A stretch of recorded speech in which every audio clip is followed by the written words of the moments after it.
Hi అండి, welcome to లావణీస్ kitchen. ఈరోజు మన ఛానల్లో అన్ని పండగలకి పూజలకి కామన్గా ప్రిపేర్ చేసుకునే చింతపండు పులిహోరని, అలాగే ఏ పూజకైనా మనం ప్రసాదంగా పెట్టుకునే శనగల ప్రసాదాన్ని కూడా ఎలా ప్రిపేర్ చేసుకోవాలో ఇప్పుడు మన వీడియోలో చూసేద్దాం. ఇందుకోసం మనం శనగల్ని ఓవర్ నైట్ లేదా ఒక 4 అవర్స్ ముందు నానబెట్టుకోవాలి. ఇలా బాగా నానిన తర్వాత మనం కుక్కర్లోకి మొత్తం వాటర్తో సహా శనగలనే వేసుకోవాలి. అలాగే వాటర్ సరిపోకపోతే ఇంకొద్దిగా వాటర్ని అయితే వేసుకోవాలి. వాటర్ని వేసుకున్న తర్వాత దీన్ని మూత పెట్టుకొని మనం ఒక 2 విజిల్స్ వచ్చే వరకు కుక్ చేసుకోవాలి. బాగా కుక్ అయిన తర్వాత ఇప్పుడు స్టవ్ ఆఫ్ చేసుకొని మనం ఇలా మూత తీసుకొని చూస్తే ఇలా 2 విజిల్కే మనకి బాగా కుక్ అయిపోయిందండి. ఇప్పుడు వీటిని బౌల్లోకి తీసుకొని పక్కన పెట్టుకోవాలి, వాటర్ అంతా తీసేసి. ఇప్పుడు ఇవి ఫ్రై చేసుకోవడానికి మనకు స్టవ్ ఆన్ చేసుకొని కళాయి పెట్టుకొని మనకి శనగలు ఫ్రై చేసుకోవడానికి సరిపడా ఆయిల్ అయితే వేసుకోవాలి. ఆయిల్ కాస్త వేడెక్కిన తర్వాత ఇందులోకి ఆవాలు, జీలకర్ర, మినపప్పును కూడా వేసుకొని ఫ్రై చేసుకోవాలి. నేను మిక్స్గా చేసుకొని ఒకే దగ్గర మిక్స్ చేసుకొని పెట్టుకున్నాను, అందుకే ఒకేసారి వేసుకున్నాను. కాస్త ఫ్రై అయిన తర్వాత శనగపప్పును కూడా వేసుకొని ఫ్రై చేసుకోవాలి.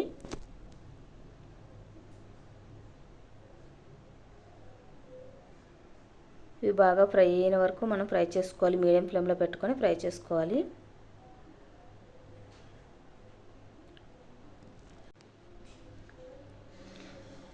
ఇవి ఫ్రై అయిన తర్వాత మనం ఇందులోకి ఒక 4 పచ్చిమిరపకాయల వరకు కట్ చేసుకొని వేసుకోవాలి. ఇది మీరు తీసుకునే శనగల క్వాంటిటీని బట్టి మీరు కారాన్ని అడ్జస్ట్ చేసుకొని మిర్చి అనేది వేసుకోండి. మిరపకాయలు కూడా కాస్త ఫ్రై అయ్యే వరకు ఫ్రై చేసుకోవాలి. ఇప్పుడు ఇందులోకి మనం పక్కన పెట్టుకున్న శనగలను కూడా వేసుకొని ఫ్రై చేసుకోవాలి.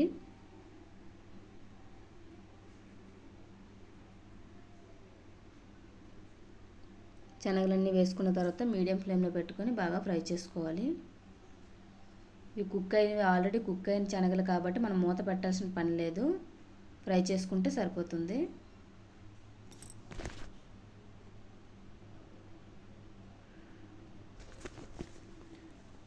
ఇవి ఒక 5 to 10 మినిట్స్ వరకు ఫ్రై చేసుకోవాలి.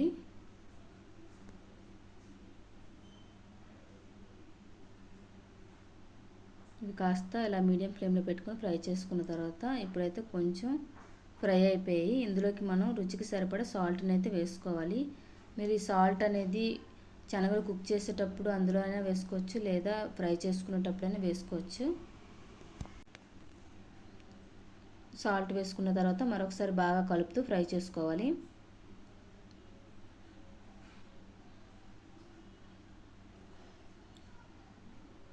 ఈ ఫ్రై అయిన తర్వాత ఇందులోకి ఒక 2 రెమ్మల వరకు కరివేపాకును కూడా వేసుకొని ఫ్రై చేసుకోవాలి. ఈ కరివేపాకు ఫ్లేవర్ అనేది మనకు శనగలంతా బాగా పట్టే వరకు ఫ్రై చేసుకోవాలి.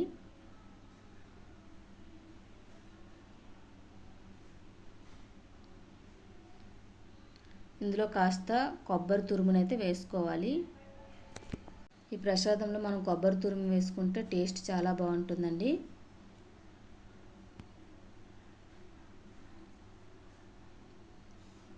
ఇప్పుడు కొబ్బరి తురుము వేసుకున్న తర్వాత ఒక 5 మినిట్స్ వరకు అలా మీడియం ఫ్లేమ్లో పెట్టుకొని ఫ్రై చేసుకోవాలి.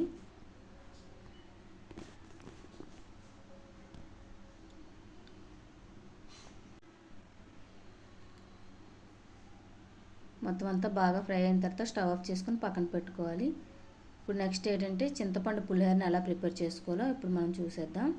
ఇందుకోసం ముందు రైస్ అయితే కుక్ చేసుకోవాలి. బాగా ఉడకకుండా కాస్త పలుకుగా ఉడికేటట్టు చూసుకోవాలి. ఇందులో నేను రైస్ కుక్ అవుతప్పుడే నేను పసుపునైతే వేసుకున్నాను. అప్పుడైతే పసుపు బాగా మనకి కలర్ అనేది బాగా పడుతుంది రైస్కి. ఇక్కడ నేను కోటా రైస్ని అయితే యూజ్ చేస్తున్నాను. రైస్ అంతా అన్నంలాగే వాష్ చేసుకున్న తర్వాత ఇలా ఒక పెద్ద బేసిన్ లాంటిది వేసుకొని అందులో మనం చల్లారి పెట్టుకోవాలి రైస్ని. ఇప్పుడు ఈలోగా మనం ఒక బౌల్లోకి ఒక పెద్ద నిమ్మకాయ సైజ్ అంత చింతపండుని తీసుకొని నానబెట్టుకోవాలి. ఈలోగా మళ్ళీ స్టవ్ ఆన్ చేసుకొని కళాయి పెట్టుకొని మనకి పోపుకి సరిపడా ఆయిల్ని వేసుకోవాలి. ఇందులో ఆవాలు, జీలకర్ర, మినపప్పును కూడా వేసుకొని ఫ్రై చేసుకోవాలి.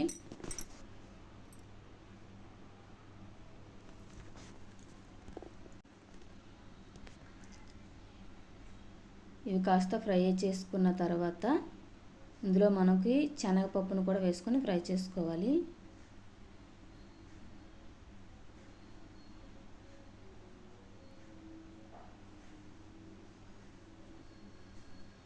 శనగపప్పును కూడా వేసుకొని బాగా ఫ్రై చేసుకోవాలి. పులిహోరలోకి మనకి తాలింపు ఎంత ఎక్కువగా ఉంటే అంత బాగుంటుంది.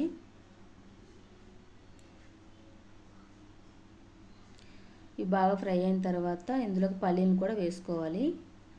వీటికి కొలత అంటూ ఏం లేదండి, అది మన రుచికి మనకి ఎంత ఎక్కువగా తినాలి అనిపిస్తే పల్లీలు ఎక్కువగా వేసుకోవచ్చు, లేదు అనుకుంటే కొద్దిగా పల్లీలు వేసుకుంటే సరిపోతుంది.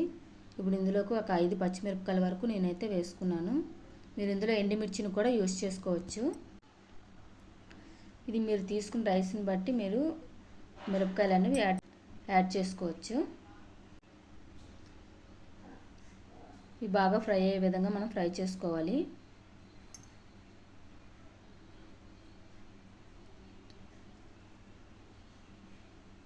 చూడండి, ఇప్పుడు దీనికి పీల్ అనేది వచ్చేస్తుంది కదా పల్లీలకి. ఇప్పుడైతే మనకి ఫ్రై అవుతున్నట్టేనండి, ఆల్మోస్ట్ ఫ్రై అయిపోయినట్టే. ఇప్పుడు చూడండి, ఈ కలర్ వచ్చింది కదా బ్రౌన్ కలరు. ఇప్పుడు మనకు ఫ్రై అయిపోయినట్టే. ఇంతకు మించి ఎక్కువగా ఫ్రై చేసుకుంటే మాడిపోతుంది. ఇందులోకి మనం ఒక 2 రెమ్మల వరకు కరివేపాకును కూడా వేసుకొని ఫ్రై చేసుకోవాలి. ఇప్పుడు ఈ పోపును అనేది పక్కన పెట్టుకోవాలి, ఒక బౌల్లోకి తీసుకొని. ఇప్పుడు కళాయి పెట్టుకొని మనం మళ్ళీ చింతపండు గుజ్జునైతే తీసుకొని ఈ కళాయిలో వేసుకొని మనం ఉడికించుకోవాలి. నేను పోపులో వేసుకోవట్లేదండి, మనకి పోపులో వేసుకుంటే పల్లీలు పప్పు అనేది కాస్త మెత్తగా అయిపోతుందని నేను వేరేగా తీసుకొని చింతపండు ఓన్లీ ఉడికిస్తున్నాను. నేను ఇక్కడ కొంచెం పలచగా వాటర్తో తీసుకున్నాను కాబట్టి కాస్త టైం పడుతుంది చింతపండు గుజ్జు అనేది కుక్ అవ్వడానికి. ఇందులోనే ఉడుకుతున్నప్పుడు సాల్ట్ను కూడా మనం రుచికి సరిపడా సాల్ట్ని వేసుకోవాలి. మీరు చింతపండు గుజ్జు అనేది చిక్కగా తీసుకుంటే ఎక్కువసేపు ఉడికించాల్సిన పని లేదు. మనకి చింతపండు ఫ్లేవర్ అనేది పోయే వరకు, స్మెల్ పోయే వరకు ఉడికించుకోవాలి. ఈ సాల్ట్ అనేది రైస్లోనైనా వేసుకోవచ్చు, ఇలా చింతపండు గుజ్జులోనైనా వేసుకోవచ్చు. నేను రైస్లో వేస్తే కలవడానికి కాస్త టైం పడుతుందనేసి నేను చింతపండు గుజ్జులోనే వేసేసుకున్నాను. ఇప్పుడు కాస్త చిక్కబడిన తర్వాత స్టవ్ ఆఫ్ చేసుకొని చింతపండు గుజ్జు అనేది మనం రైస్లో వేసుకొని బాగా కలుపుకోవాలి. చూడండి, రైస్ అనేది ఏంటంటే మొత్తం మెత్తగా ఉడకకూడదు, కాస్త పలుకులా ఉండేటప్పుడు మనం ఓడ్చేసుకోవాలి రైస్ని.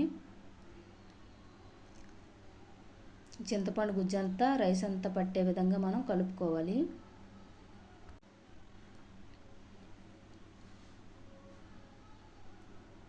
మొత్తం చింతపండు గుజ్జు అంతా కలిసే విధంగా మనం ఇలా టర్న్ చేసుకుంటూ కలుపుకోవాలి.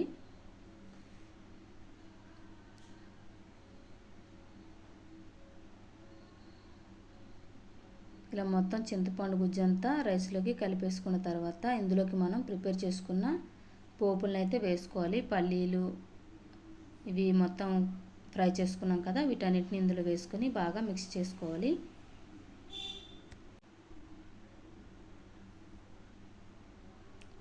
మొత్తం పోపులన్నీ బాగా కలిసే విధంగా మిక్స్ చేసుకోవాలి. మీకు సాల్ట్ ఏమైనా సరిపోకపోతే ఇందులో యాడ్ చేసుకోవచ్చు.